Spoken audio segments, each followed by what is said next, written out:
Hey, everybody. Welcome to episode 7 of the Triple W, also known as the Triple Dub podcast. Hey, ladies. Hey, We're Woo! back. We are back in full effect and after a full week of games. So we have a lot to talk about. You all, this week, I am your host for this episode, Seawall. And you always know before we get talking into Wizards and what's going on in the NBA and our Women in Sports Spotlight, we have to first share the song that we are vibing to this week. So I will kick it off with sharing that I am vibing to The Weeknd because after that Super Bowl performance, I can't stop listening to his songs. So Blinding Lights it is for me this week. Carita, what's your song this week? So this week, kind of on a similar vibe as The Weeknd, but turned up just a little bit. Bruno Mars featuring Cardi B, Finesse. I was listening to my Spotify playlist and that came up. And that song just always gets me in the spirit. I just kind of dance. So that's what I'm adding this week. Cool. Bree, what is your song for this week? so last week I, put out there that, shoot your shot. If you see someone that maybe you don't think is your type or whatever, just go for it. Try it out. So if you took that advice and if it worked out, great. But if it didn't work out, this song is for you. It's called Forgive Myself by Griff. And basically it's saying like, I gave my heart to the wrong somebody else, but I have to forgive myself. So just forgive yourself, move on. Valentine's Day is still coming, so it's all good. I was about to say you doing a lot of talking about love, Bree. Right. Did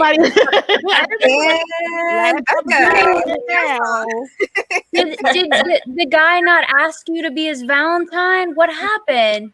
If you're watching, whoever you are, I am very disappointed in you. That is unacceptable. Look at Bree. Totally. She was perfect. Totally unacceptable. Very unacceptable. Excuse me. Becca, Becca, what are you vibing to this week? Well, I was telling the girls before it started that I was listening to Rihanna earlier. So Riri, if you're listening, which I know you're not, I wish you would come out with a new album, but I know like you're busy with your fashion stuff and your lingerie lines and whatever, but I'm throwing it back to pour it up. So yeah, that's a party song. That's not about love. It's not it's just an uplifting song that you embrace your inner party animal. So yeah. I had to pick that. I think that's good. That's good. Yeah, it was a good vibe. Good vibe. So that's what we're listening to this week, everybody. So up next is Wizards Talk. I'm going to turn it over to Carita. Yes, it's time for our Wizards Talk segment. And since we were last here, the Wizards played 4 more games. And in that stretch, they won 1 game against the Bulls. And then they lost 3 games. And their most recent game was against the Raptors. And something that stood out in that particular performance is their 3-point defense. The Raptors made 19 threes, which was 57 points. So before we talk a little bit further about the Wizards, I want to play this clip from Brad that is right after the Raptors game. So just listen into this. Defense, we got to be able to guard and make shots. Guard and make shots down the stretch. It's tough, Ava, honestly. Because we do come in knowing, who we're playing, what's going on, and personnel. And, they didn't have any bigs. So, I don't know. We knew what was going on. And for whatever reason, it's just not translating. I mean, yeah, it's frustrating because, we're in games. We have opportunities to win. We were down 4 or 6, whatever it was. We cut it 108, 104, or whatever it was. We were right there in the game. And all of a sudden, I look up, we're down 10. And, we're down 15. It's well, how are these runs happening? Why aren't we closing out games the way we need to? And It's always, a few mistakes here and there. And, transition defense really killed us tonight. We couldn't guard the three-point line, and they were just lining them up. Okay, ladies. There were just a couple of things in those comments that I found very, very interesting. First of all, he talked about defense on multiple levels. And, he brought up that three-point defense. He also talked about being prepared for the games, but not executing, and then coming up short at the end. And this was just from one game. But if we look at those comments, this has been the theme all season, but not even just this season. When I look at the big picture, some of these issues were also last season. I mean, they were in games and down the stretch, they collapsed. The defense has been an issue for at least the past 2 seasons. So I want to ask the tough question, and I think it's time that we really talk about it. When we look at what Brad said, look at this season, last season, does this come down to coaching? And not just, because I don't want to make this an indictment on Scott Brooks, because there's an entire coaching staff. Is there a breakdown in coaching, or is it something else? For me, at this point, I do think it's coaching. Like when I listen to what Brad said, to me, that all boils down to coaching and just overall preparation. But that's how I feel. Candi, what are your thoughts? I wholeheartedly agree, Carita. I mean, you said it. I mean, now some of this is becoming a theme, right? Like we're hearing the same exact thing, and seeing the same exact thing. We've talked about it on this pod as the fourth quarter meltdown. So we've talked about the meltdown, not being able to close games. We've definitely talked about defense. We talk about they look like they're ready and they're prepared, and they just do not execute. I think you're spot on for sure on this topic. It's a tough topic, but it's a very real topic in that the coaching staff, it starts somewhere. Yeah. We always say whether it's the coaching, it's the players, it's like the chicken and the egg conversation. But this staff is just, it seems like it's not resonating with the players. There's a breakdown somewhere where what is being practiced, what is being talked through while watching film, it is just not translating to the court. So I think this is a very fair question for us to be asking and talking about, and I think it's valid. It is coaching. Somewhere it's not resonating, and I think it does start with the coaching staff. Mm-hmm. I have to agree. I mean, seriously, a lot of it is the coaching staff. I will say that, something that comes to my mind when Brad says know your personnel is the 76ers game they had played when Joe Harris was absolutely killing us shot wise, and the team just not refused. I don't want to say refused, but they just kept leaving him open. So, you really have to know your personnel. That is something that they're always talking about, and it's critical. So I think that might be both on the coaching staff and the players, because the coaching staff has to be aware of this. They have to prep the players to know, who they have to watch out for. And I do think that Scott Brooks needs to make better in-game adjustments so that the players can stop these guys. So it's hard. It's a really hard question to ask, Carita. I'm totally with you guys, though. Yeah. I'm sorry. Go ahead, Bree. I'll let you go ahead. I was gonna even on top of the coaches too, which is a question that I tried to ask Russ. When you're speaking to the individual players on the team, are you saying specifically what you need from them, or is it more you as a leader speaking to the whole team? Right now, I think that the best way is to show by action. I know the guys are probably tired of hearing me talk, so I'm not too much in their ear at this point. Just trying to figure it out, and guys just come out and be able to play hard, and then we can figure the rest out later. The leaders of the team, who are Brad and who is Russ, are they directly talking to whoever it is that is not doing their job? Because of course they're talking to the media. So, but it's been a lot of generalizing, like they need to, or we don't do this, or people should know that. But it's like, are you going up to whoever that is and you're saying, look, I need you here at this time. This is what, but that's kind of what I was trying to ask Russ.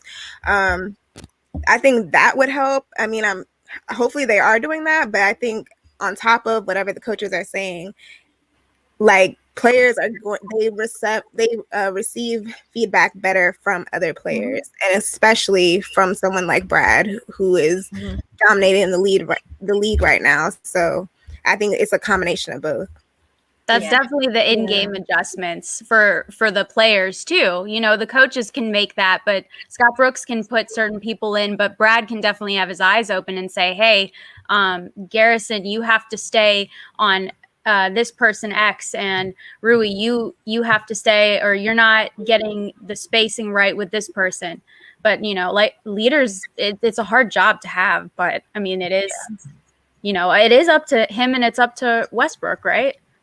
Well, I agree, and I can't say for Brad for sure, but I think we've seen Russ in the games, and even when he's not playing, talking to the younger guys, like when they make mistakes, it looks like he's trying to show them what they did wrong. So from that perspective, yes. But then I also look at past seasons where these issues have come up, and it's been different personnel on the Wizards side too. So that's why it's like, yes, it is the players and it is the coaching. It's a balance of the two. But when I look back over different seasons when we had different players and we're having the same issues, for me, it still just comes right back to there's a breakdown somewhere in coaching. Yeah, and it sounds like one thing I'm going to go back to for a moment, what Bree was saying, it's a couple things I feel like is exactly right. There needs to be some tough conversations. We don't know if those tough conversations are happening. Like you said, they say a lot of we, but are there direct conversations being had with the players that are not pulling their weight and could be doing more? That's the question. We don't know that, but that may be, again, we're having a tough conversation right now, everybody. And that's part of having the tough conversation too, is being very direct and saying, you're not doing what you're supposed to be doing. And again, also, Carita, you're right. These things, we've been seeing this with different players. Players are in and out in Washington. We all know that. It's still the same issues. So there is an absolute breakdown somewhere for sure. Yeah, it's definitely a tough conversation. But at this point, and then after just analyzing and evaluating what Brad said, I felt like it was time for us on the Triple Dub Pod to bring that up. It's not easy, but it is a question at this point. So it's something that we'll continue to have to maybe discuss in the future. But I do want to go back to something Becca said about in-game adjustments, because that brings me to my next topic. I was just looking over the past few games of this season, and something that stood out to me is the fact that we haven't seen much from Troy Brown Jr. And in general, I think over the past 3 seasons, we haven't seen Troy Brown Jr. consistently in the rotation. The last time he played was the first Miami game, which was February 3rd, and that was his first time in action in about a month. But he was also in health and safety protocol for COVID, so that is something that we have to take into account. But before we go further down this conversation, let's hear from Coach Brooks and his comments on Troy Brown Jr. after he played in his game in early February. Troy's a great kid that he wants to do well, and I'm happy for him because he stayed with it. And a lot of times guys get bitter and they blame everything on everybody else. He's gotten good opportunities, and he's a young player. He's going to get more opportunities. This is a good start. Hopefully we can add to this. And sometimes you don't have to worry about getting minutes. You just have to worry about playing your minutes well. And I thought he played them well tonight. He had a couple of moments that we all wish he could have taken back, but I thought he was solid throughout the game. He made some big timely shots, big time rebounds. I thought his defense, he stayed into the ball and fought over screens. He's going to have to continue to do that. For me, I think about Troy Brown Jr. He is a first-round draft pick, 15th overall. He's in his 3rd season. And he has not found a consistent place in the rotation for the Wizards. I mean, I know that this season there's Russell Westbrook and Raul Neto, but you don't waste a first round draft pick on someone that is going to be consistently a bench player. So my question to you ladies is, why haven't we seen more of Troy Brown Jr.? We saw him last season, and he had some good minutes in the bubble, and he played well, and he looked like he was setting himself up for a possible breakout season this year. But for whatever reason, Coach Brooks is not consistently putting Troy Brown Jr. in the rotation. So Becca, let's start with you. Well, I think there's a lot of things or a lot of factors that could play into why he's not having like a set spot in the rotation. And I think the reason for that is now that we have Denny, you know, there's three small forward players on this roster. There's Denny, there's Isak Bonga, and there's Troy Brown Jr. Troy Brown is a great player. You know, as we all know, he can do it all when he allows himself to. But I think there were some things that I looked at, and his shot percentage this season is 7% lower than his career average. So I think there's some sort of thing there. And Denny and Bonga are just out shooting him. I mean, Bonga has a 40% field goal percentage, 40% 3-point percentage. Denny has a 35.8 field goal percentage, or no, I'm sorry, 44.9 percentage. Troy Brown has a 35.8.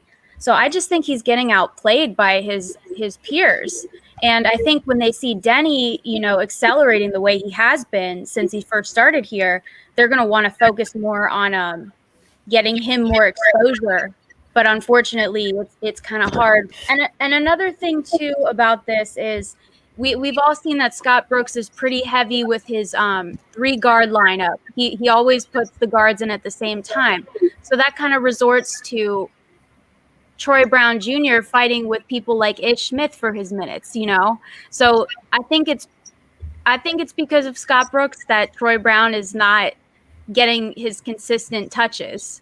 And you know, I don't like pointing fingers, but I'm going to say, I'm sorry, I've been running my mouth about this, but I'm going to, Scotty. I'm going to say, listen, them three guard rotations are not working for us. So I think we could, you know, push Troy Brown in there a little more. Agreed. Yeah, it will be. I mean, yeah, all the stats that Becca said. I mean, it will be interesting to see what's going to happen because, again, unfortunately, he was lumped into the COVID players that were not able to play, and so that pushed him back. And then now, like you guys said, there's players that are moving ahead of him, and so it's really frustrating for him. Sure. And I'm sure, you know, all those nice and beautiful words that Scott Brooks said, you know, I hope that we are able to see him play again because put your money where your mouth is, Scott Brooks. Right. Yeah. And I'm going to go back to what we were just previously talking about coaching and what it is. I would have liked to see Troy develop a bit more. Mm-hmm. I think that this kid still has so much to offer, this team, the league, and I'm just not seeing the development there. And even when he is on the court, he looks like the same player almost that he did when he first, you know, was drafted by the team. And to your point, Carita, you know, he's a first round pick. Yeah. So you want to see the return on the investment.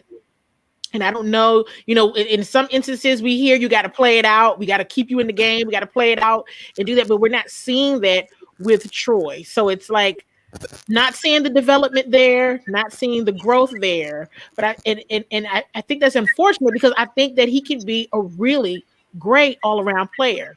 So more to be seen in the come, but there is definitely, you know, I would hate for him to be one of those players that we didn't see all he could have been here, then he goes somewhere else and he blossoms. Which is what usually happens. Sorry. Yeah. Well, I mean, it depends on like if the coaching staff is going to put the investment into the player. I mean, like you said, it does go back to development. Maybe if he had more time and more consistent minutes, we could see him develop more. But also to Becca's point, those stats speak for themselves, and there are times where he is getting outplayed. So it's just interesting to me that he is a first round draft pick, and it just doesn't seem like there's been a huge investment in his growth as a player and as a member of the Wizards. But time will tell if he'll get some more minutes, and hopefully, what Coach Brooks said, like he said, put your money where your mouth is. I don't think that's unreasonable, Coach. Not unreasonable not at all. Well, we can move on from coaching at this point and talk about a big game coming up. Just looking ahead, on Monday, the Wizards play the Houston Rockets again, which means John Wall is coming back to Capital One Arena this time, which is too bad that there's no fans, because the fans would go crazy. But he will be back. The first time that Houston and the Wizards played, the Wizards lost that game, and the score was 88-107. So they didn't even break the 100-point mark. And it was a pretty tough loss for them. John Wall, he had 24 points that night, and we all saw him and Russell Westbrook jawing back and forth. So let's just take a look at what Russ had to say after that game as it pertains to him and John Wall's little conversation. We were just talking, and I guess he felt the need, him and DeMarcus, to talk. And I defend myself because I don't, allow people just to say anything, especially when I know the facts as it pertains to anybody on the court playing against, So I think they just started talking shit because they just started winning at that time. So, it's cool though. We play them again. All right, y'all heard Russ. He said, we'll play him again. And that day is coming. Do we think the Wizards will be able to win this game and even the series? Is this going to be a bounce back for them? Bree. I sure hope so. Oh, sorry. Go ahead, Bree. You go first. It's kind of tricky. I mean, right now, the Houston Rockets are kind of on a losing streak. So it will be interesting, but they still have a few more games before they play us. And the Wizards have a few more games before they play the Rockets. So we'll see. All I'm asking for is a competitive game. I don't want it to be a blowout again. Like this, hopefully they'll have the Rockets. They've been alternating between John and Victor, or they will have them playing together. And so hopefully that they'll be playing together. So the Houston Rockets are fully stacked, and that Russ and Brad are good and they're fully stacked. So that way it's like a real game. That's all I'm looking forward to. I don't know who's going to win. I mean, I want John to win since he's, Really? I know, I'm sorry. Really? What? For him to be back at the arena, and just for him to just, again, because that was one of the big things that he was saying last time too, was that, he really, as we saw in the Chris Miller interview, like he really is hurt by that the Wizards organization didn't believe in him. And so for him to come back and to really show them, look at how I am now, look at what you could have had, basically. But for him to do that, like, I feel like that would, I don't know. I'm sorry, y'all. I know I think he did that already the first time, but right. I think, he got his game. And so it was like, but it's different when you're back at the arena, though. He's gonna come in here and wreck us, okay? Like that's no. But the thing is, okay, John, you're gonna like put up the numbers on us, but Westbrook, Beal, do you guys want to win this game bad enough for your pride, or you just want to let John walk all over you? So right. You all know what he is. Russell and John, they had that intense matchup. They're gonna have it again. So I don't know, man. Like Westbrook, like if you want to show Wizards fans that we didn't lose the trade or whatever, I'm just saying, you better go vintage, Brody. Yeah, that's basically what I want to see. I want to see. I mean, we haven't really seen any jarring back and forth. I think we saw Westbrook get into it with Rondo a bit. They ended up, all these all these technical fouls in that game.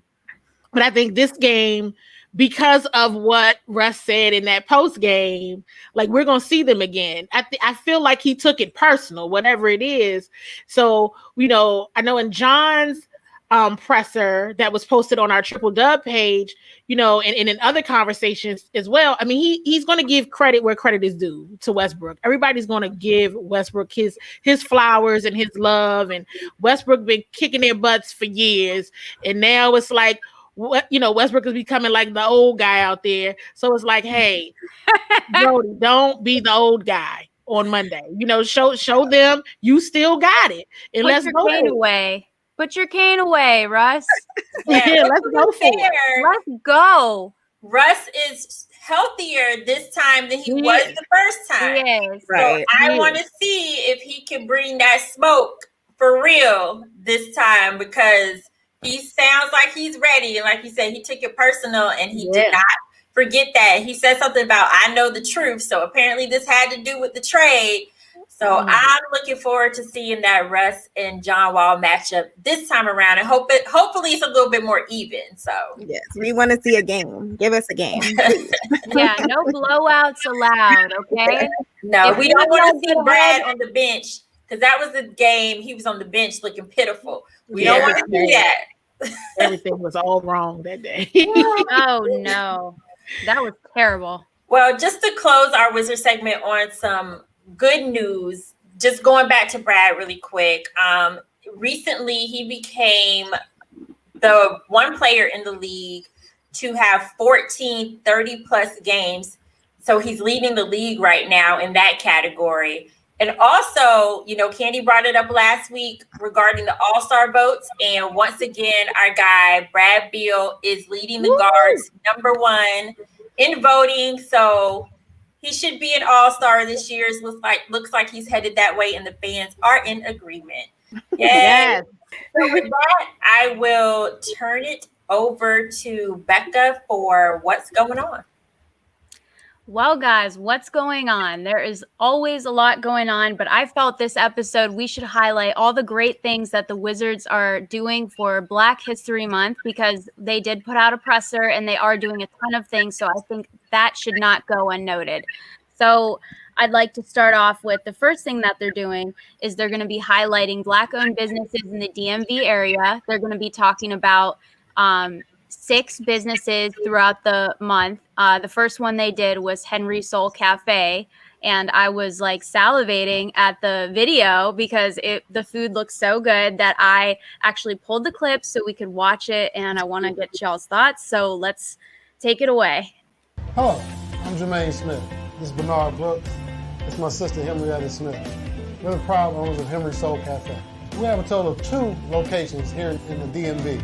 One at 1704 U Street Northwest, as well as Oxon Hill, Maryland. We've proudly been serving the district for well over 50 years, with the U Street location being in operation since 1968. People come back to Henry Soul Cafe for the great food, fried chicken, good Southern cuisine. The sweet potato pie, we make it with love. It's the best pie on the planet. This is my passion.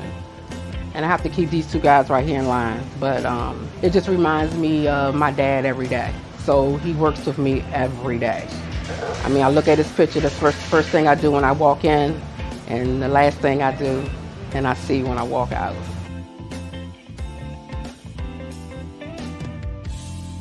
I just figured out where I'm going to have dinner. That's what I was thinking. Yes. Their food is really good. Yeah. It is. It is. I was just about to say, I love Henry Soul Cafe. I can vouch for it.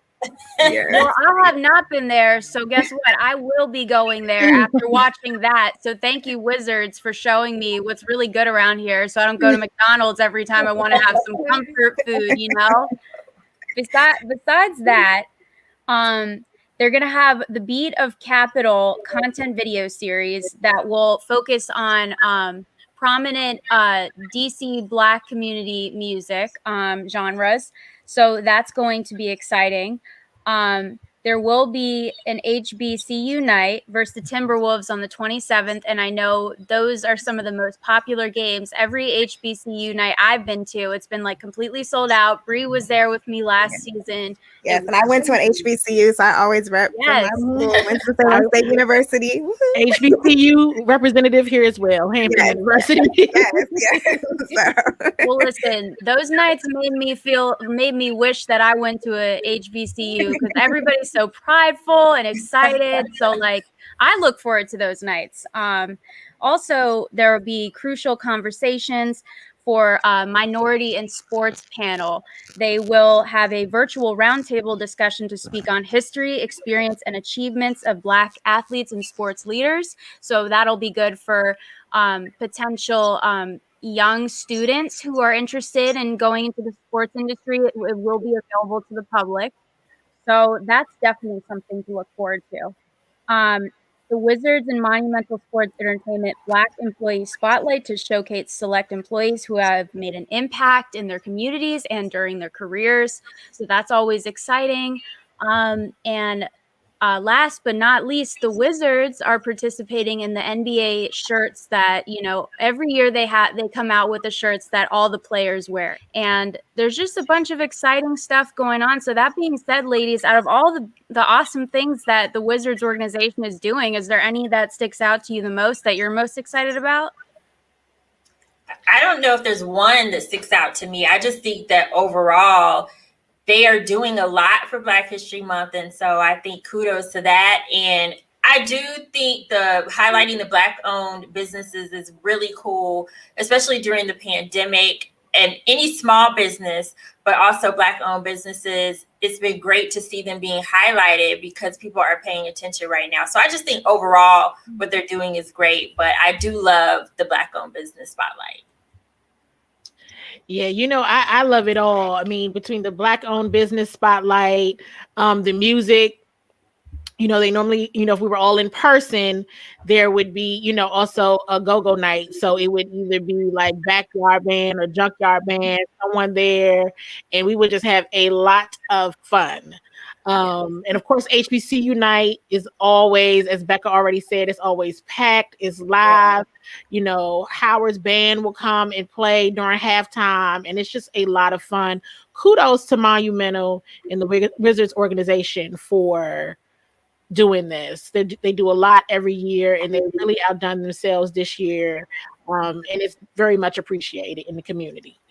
Especially virtually, just to add, to do all of that in a situation where there's so much that's virtual right now.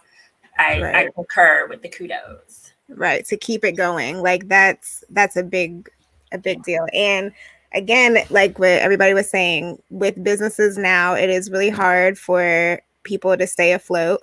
And so to just put that extra little spotlight on these companies is amazing. And I love the shirts too, the Built by Black History. Like I love them, that everybody's rocking them, everybody's wearing them.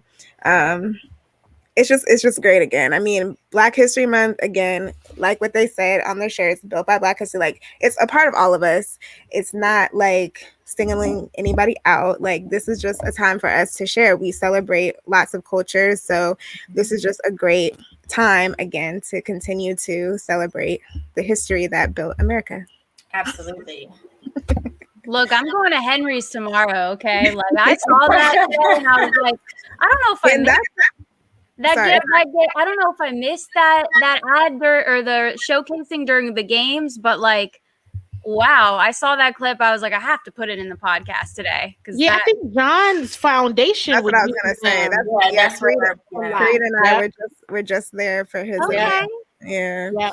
So they fed the families in need. For John's event. Yeah. Well, they fed them some good food then, because I'm looking at that. I'm like, geez, I should have showed up and just been like, hey, John, can you slide me some pie? That looks so good. But speaking, we're going to transfer into our next segment, which is Woman in Sports Spotlight, with which Bree will take over. So, Bree, who is our Woman in Sports Spotlight this week? Yes. So I'm excited to put a little spotlight on Tracy McCants Lewis. you know, even though within the National Hockey League, we don't really see a lot of women, and we don't really see a lot of Black people, just going along with what Becca was talking about. They're not really visible, but there are a lot of people still, a lot of women and a lot of Black people within this league. Special shout out to Smith Pelly that used to be on the Caps. But I wanted to do a little highlight on Tracy because in 2019, she was actually named the Deputy General Counselor, Director of HR within the National Hockey League.